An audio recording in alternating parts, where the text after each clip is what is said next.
Allez, salut à tous et bienvenue sur InfoCatch. Allez, on est parti donc pour les résultats donc de Money in the Bank 2025. Je rappelle que Money in the Bank a eu lieu cette nuit, donc c'est-à-dire dans la nuit du samedi 7 juin au dimanche 8 juin 2025 à partir donc de 1h du matin, soit sur le WWE Network, soit sur Netflix.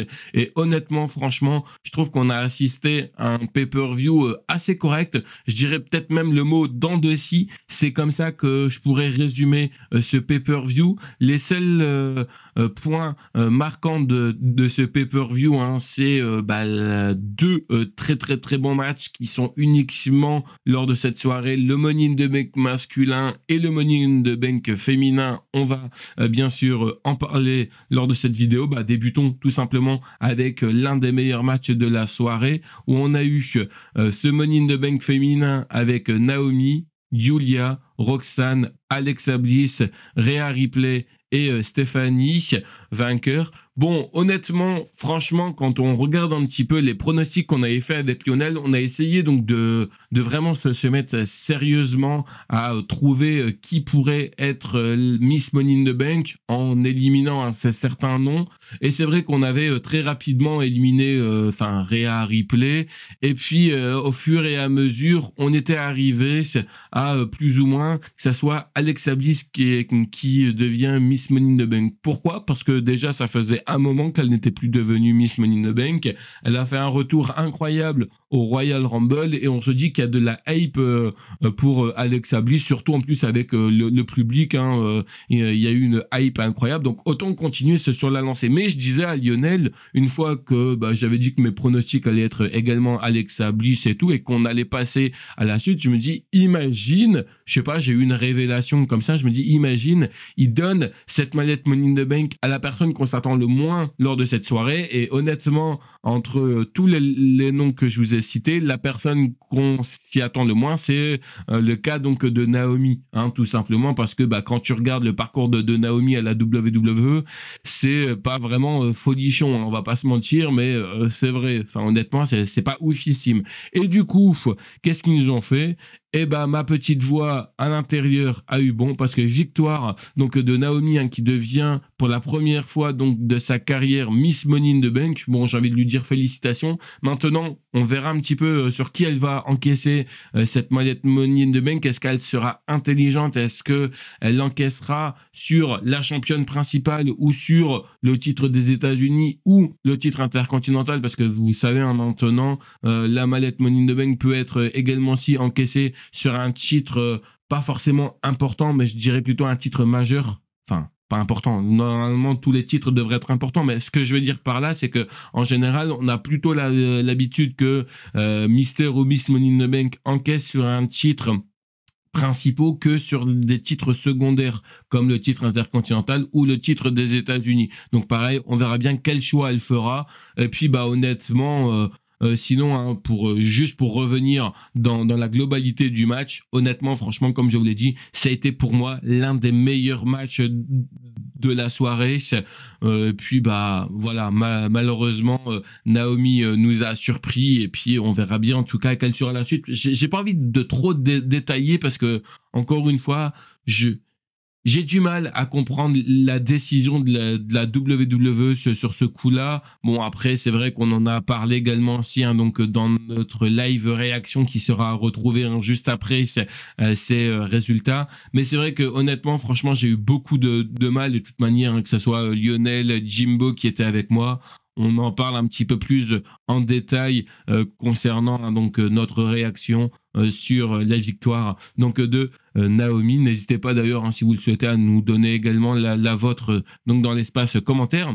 Ensuite, donc le dernier match qui avait été annoncé donc par la WWE, c'est ce match-là. Alors ce match, il faut savoir qu'il a été annoncé pendant un autre événement que la WWE organisé. Alors j'ai oublié le nom, j'espère que vous m'en voudrez pas. En fait, on va l'appeler le show spécial Lucha Libre, parce qu'il y avait uniquement que ça.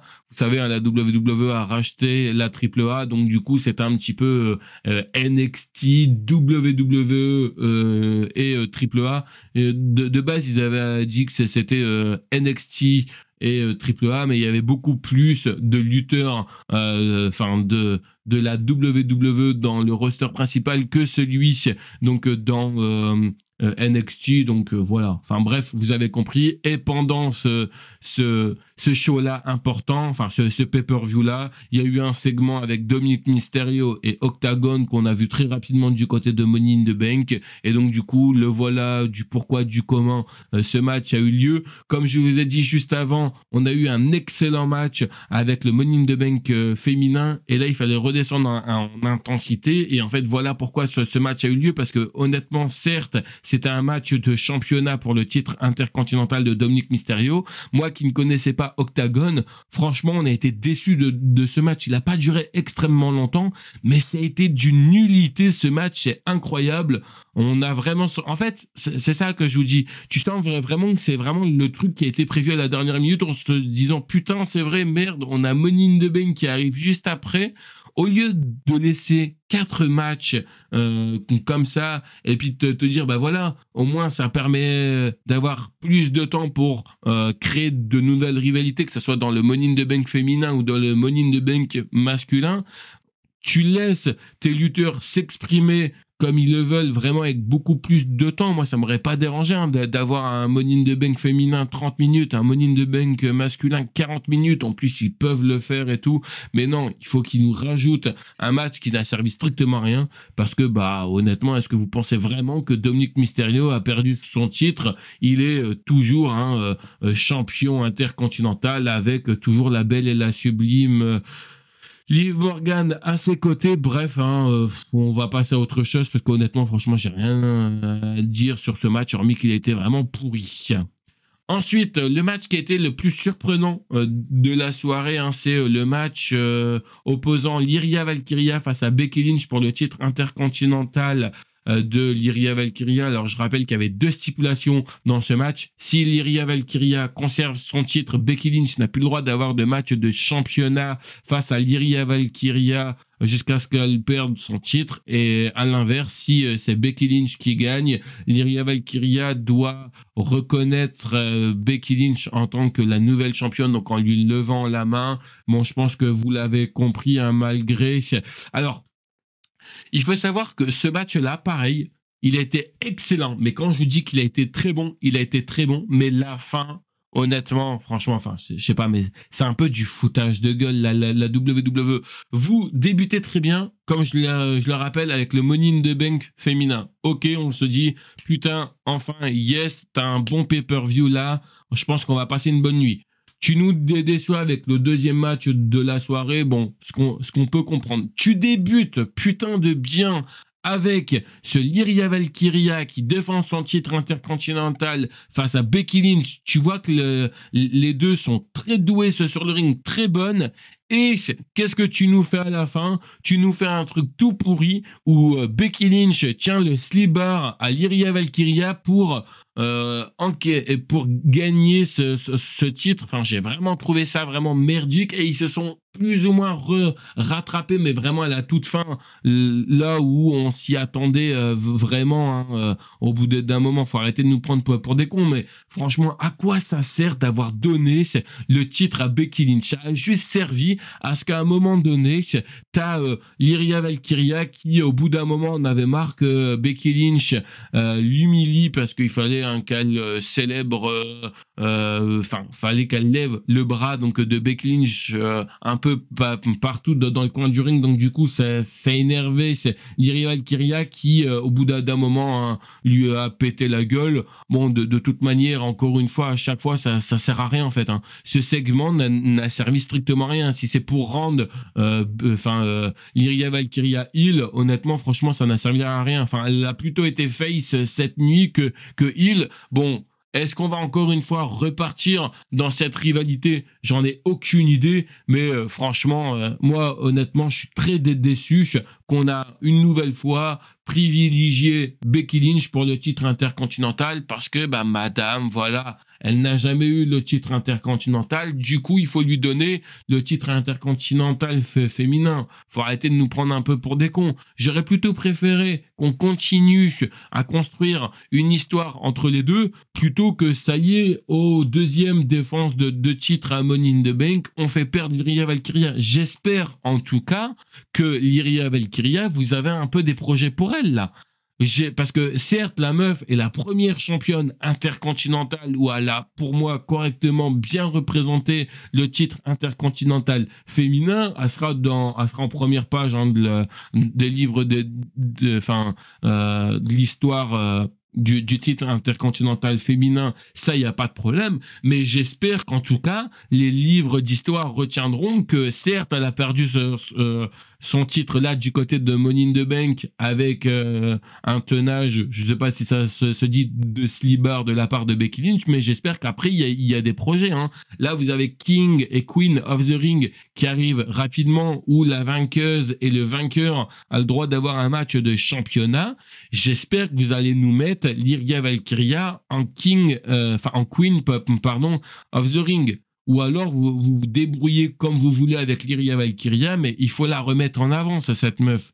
Et ça, voilà, ça c'est vraiment le truc, encore une fois, qui m'énerve. C'est comme si, quand mettons, là, tu verrais Charlotte Flair remporter une nouvelle fois le titre. Bon, même si elle l'a perdu contre Tiffany Stratton, j'ai envie de vous dire que c'était pas mieux, mais ça me fait chier. Ça y est, Becky Lynch part, elle revient, il faut qu'on lui donne ce titre. Non, moi, ça m'énerve. Arrêtez de toujours vouloir donner les ceintures aux grosses têtes de votre compagnie. Là, tu avais une Lyria Valkyria qui se démerdait comme elle pouvait avec ce titre intercontinental. Tu nous fais la rivalité Becky Lynch, Lyria Valkyria, tout ça parce que tu aimes bien Becky Lynch, que tu sais que c'est l'une de tes grosses têtes d'affiche à la WWE. Tu fais quoi? Tu lui donnes le titre intercontinental tout de suite? Non, il fallait encore une fois, pour moi, laisser Lyria Valkyria. Pour moi, c'est beaucoup trop tôt, cette perte de titre. C'est mon point de vue, on peut le partager, on peut être d'accord avec moi, c'est cool, on ne peut pas être d'accord avec moi, il n'y a pas de problème. N'hésitez pas à vous exprimer, justement, c'est pour ça que la barre des commentaires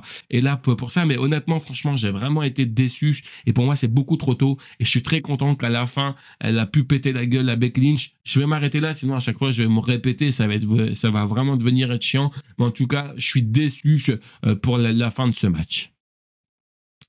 Continuons avec l'avant-dernier match de la soirée hein, où on a eu, pareil, le deuxième meilleur match de Money in the Bank, hein, le Money in the Bank masculin, où là on a eu Andrade, Seth Rollins, LA Knight, Solo Sikoa, Penta et El Gran Americano qui se sont affrontés.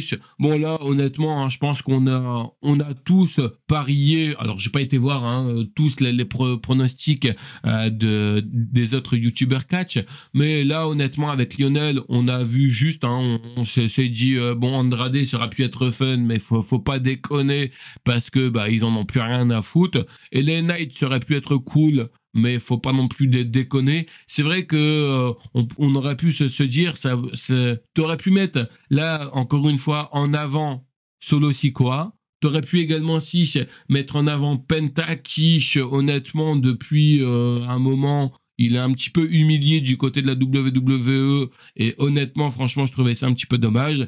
Et puis, celui qui se démarquait de tous, hein, c'était bien sûr, Seth Rollins, El Gran Americano, hein, tu peux déjà faire une barre, donc du coup, il t'en restait plus ou moins 3.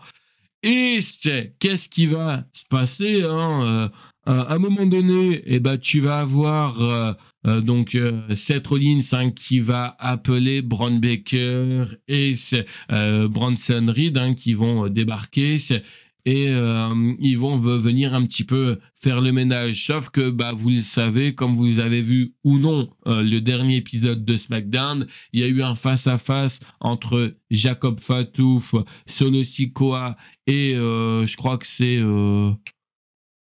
JC Matteo, ouais voilà, désolé, hein, j'ai oublié un peu son prénom, face à Seth Rollins, Big Bronson Reed et Braun Breaker avec Seth Rollins. Bref, il y a eu un face-à-face.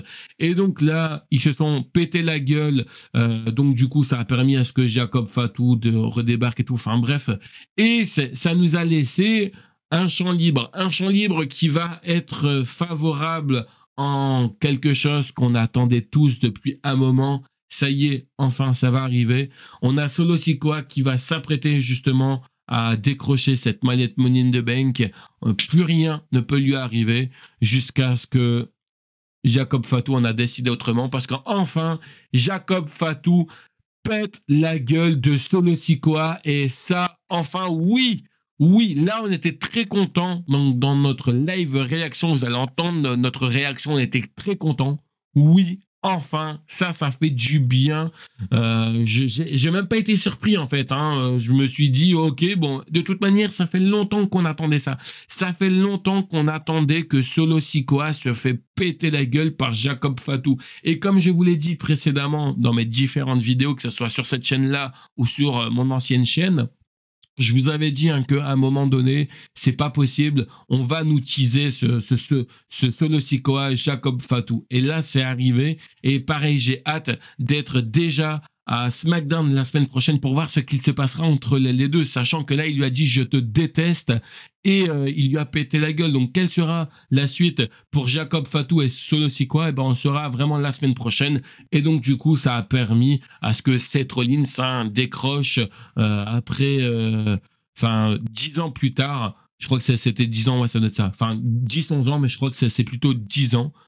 Sa deuxième manette Money in the Bank.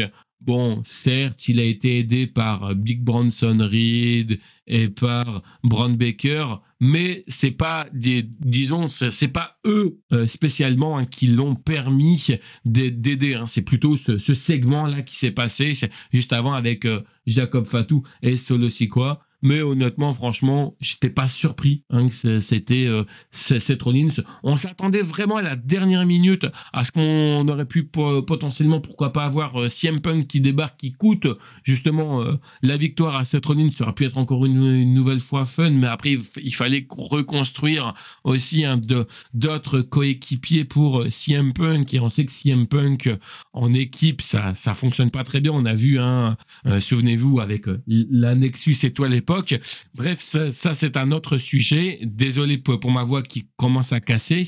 Et puis, pareil, la dernière personne qui, pour moi, j'attendais, c'était Roman Reigns. Roman Reigns, où, encore une fois, Seth Rollins, ça fait beaucoup référence, excusez-moi. Bref. Mais il ne l'est pas venu. Et puis, voilà, on a Seth Rollins qui encaisse... qui devient Mr. Money in the Bank, pardon, et pareil, lui aussi, on verra sur qui il encaissera sa manette Money in the Bank.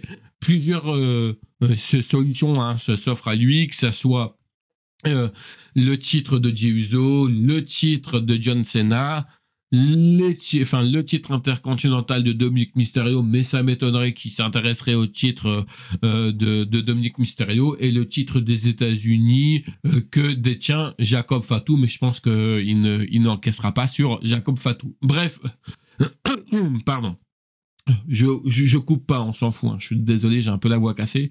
De toute façon, on arrive à la fin avec le pire main event pour moi de la soirée. Je vous ai un peu spoilé.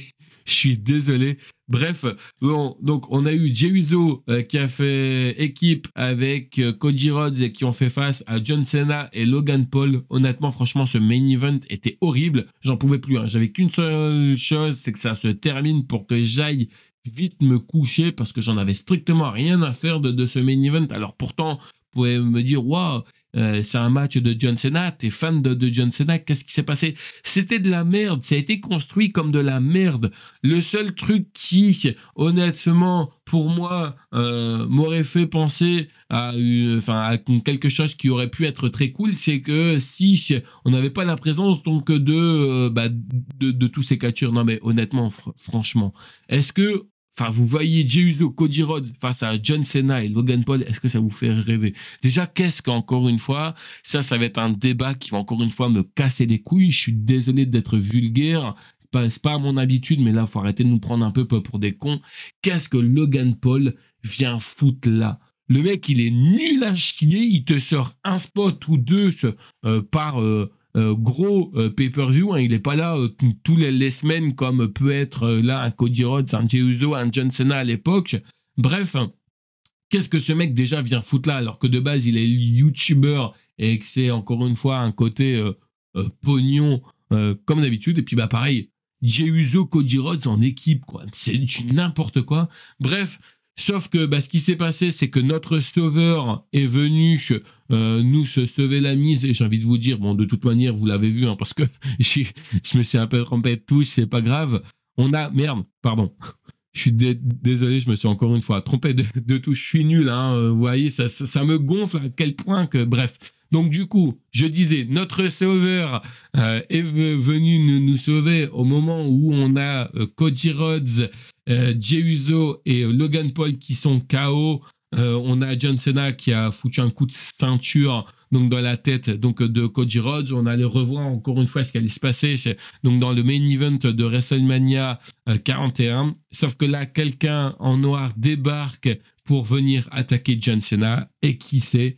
Il s'agit de R-Truth. Oui, enfin, R-Truth nous a tous bien eu, hein, parce qu'on pensait qu'il n'avait pas re-signé avec la WWE. Hein, moi, le premier sur les réseaux sociaux, j'avais pété un câble en disant ce mec, on ne peut pas ne pas re-signer ce contrat. Et tu ne peux pas le virer. Et R-Truth, ça fait des années qu'il a la WWE. Certes, ce mec, on peut dire, oui, c'est un peu un clown et tout. Oui, je suis d'accord.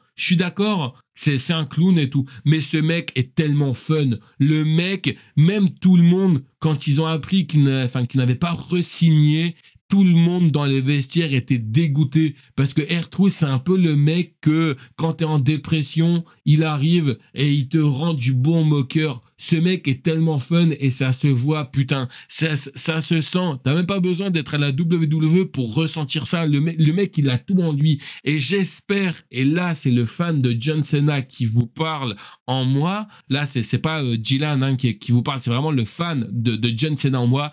J'espère qu'on aura du côté de SummerSlam, et je le répète, j'espère qu'on aura du côté de SummerSlam R-Truth contre John Cena, et j'espère que c'est R-Truth qui coûtera le titre à John Cena. Donc j'espère qu'on donnera l'opportunité à R-Truth de devenir champion principal du côté de la WWE, un titre qu'il n'a jamais obtenu depuis qu'il est très longtemps à la WWE. Hein. Ce mec, c'est un meuble. Hein. C'est comme si, comme mettons, vous achetez un meuble et que vous l'avez pendant de nombreuses années depuis votre enfance, quoi. Bah, R-Truth, c'est ça. R-Truth, c'est le meuble de notre enfance. Le mec, ça fait des années qu'il est là. Si je dis pas de conneries, hein, j'ai peur de dire une connerie, mais je crois qu'il est bien arrivé même encore avant John Cena.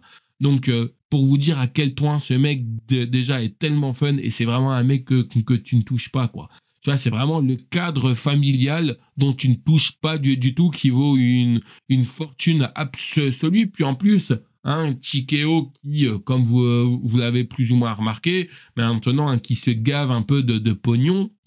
Là, vous avez du pognon là sous les yeux. Là, le fait de nous avoir teasé c'est un futur départ donc de R-Truth, et puis là le fait qu'il revienne, déjà qu'avant qu'il nous avait annoncé son départ, le fait qu'il était habillé en John Cena lors de Saturday Night Main Event, les ventes ils avaient explosé. Alors là, n'en parlez pas, et encore n'en parlez pas s'il devient champion principal en détrônant John Cena. Pour moi, là, honnêtement, dans ce qu'on voit jusqu'à SummerSlam, pour moi, c'est R-Truth et personne d'autre. Ne me sortez pas un Randy Orton, ne me sortez pas un Cody Rhodes, ne me sortez pas un Jimmy ou un Jey Uso.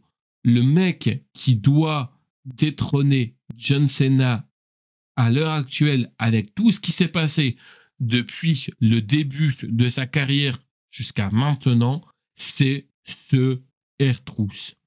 Donner le titre à R-Truth. J'espère que c'est comme ça que la WWE va aller. Parce que je vous le dis, certes, je suis fan de John Cena, il n'y a pas de problème, je suis fan de John Cena depuis la première heure. Je vous ai toujours fait chier avec John Cena. J'ai d'ailleurs été toujours le premier à défendre John Cena en disant, les gars, arrêtez de nous casser les couilles. Ouais, il n'est pas là. Ouais, on mise tous sur John Cena. Ok, je pouvais vous comprendre qu'à l'époque, c'était casse-couille, qu'il n'y avait pas de problème. Mais là, honnêtement, là, tous les feux verts sont au vert pour R-Truth, et donnez-lui ce putain de titre. J'espère que vous n'allez pas nous faire juste ça pour ne pas lui donner le titre. Là, si R-Truth devient champion, mais tout va péter à la WWE.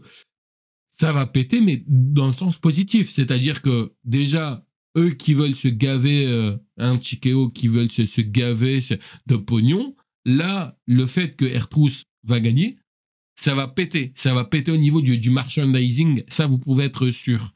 Et du coup, cette attaque permet à ce que Cody Rhodes et Jey Uso, gagne.